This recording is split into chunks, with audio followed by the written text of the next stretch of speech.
तरह से अगर मैं आपसे बोलूं कि एक ब्लैंकेट है, उस ब्लैंकेट में डस्ट भी है, तो उस ब्लैंकेट से हमें डस्ट को रिमूव करना है। तो क्या तरीका होता है, तो हम देखते हैं कि हमने एक ब्लैंकेट लिया, उस ब्लैंकेट को के ऊपर हमने एक स्टिक से हम उस ब्लैंकेट को क्या करते हैं, बीट करना स्टार्ट कर देते हैं।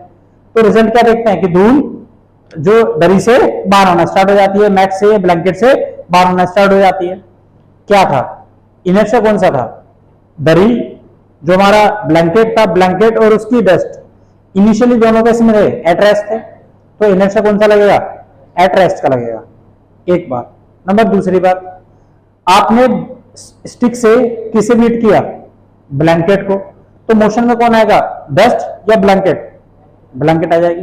अच्छा, नंबर दूसरा, कौन मोशन में नहीं आया फोर्स के बाद भी, डस्ट, तो इनर्शिया किस पे लगा, डस्ट पे लगा। तो ये बताया कि हम से डस्ट को रिमूव करते हैं या डस्ट को ब्लैंकेट से रिमूव करते हैं, डस्ट से ब्लैंकेट को रिमूव करते हैं, दूर करते हैं। हम ब्लैंकेट झाड़ते हैं या धूल झाड़ते हैं, ब्लैंकेट, क्योंकि फोर्स किस पे लगी है, ब्लैंकेट पे। तो मोशन में कौन आया, दरी, तो डस्ट थोड़ी जाता है, तो हम धूल नहीं झाड़ते हैं, क्या झाड़ते हैं, ब्लैंकेट या कोई भी मैट, उसको झाड़ते हैं।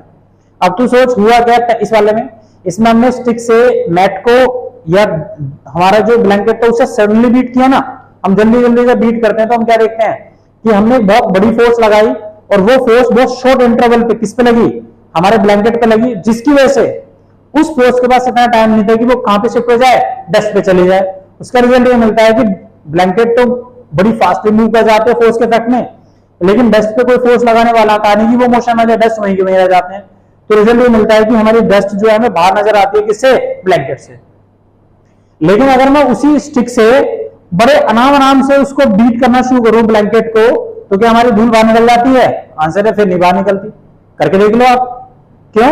क्योंकि जब हम फोर्स लगाते जा रहे हैं तो ब्लैंकेट पे, तो फोर्स के पास इतना टाइम है कि वो फोर्स ब्लैंकेट से किस में जा रही है, डस्ट में जा रही है। जब ब्लैंकेट से डस्ट में फोर्स आएगी तो दोनों के फोर्स का इफेक्ट बराबर है, तो दोनों क्या करते हैं, डस्ट और ब्लैंकेट दोनों ही साथ साथ मूव करना शुरू होती है। और हम देखते हैं यार धूल तो इससे बाहर निकल ही नहीं रही है। क्यों निकल रही? क्योंकि फोर्स का इफेक्ट कैसा है, जो इफेक्ट दिया तुमने, फोर्स तो उतनी दी, लेकिन वो फोर्स बड़े आराम से भी उसका टाइम इंटरवल ज्यादा है, इसलिए वो बाहर नहीं निकलती है।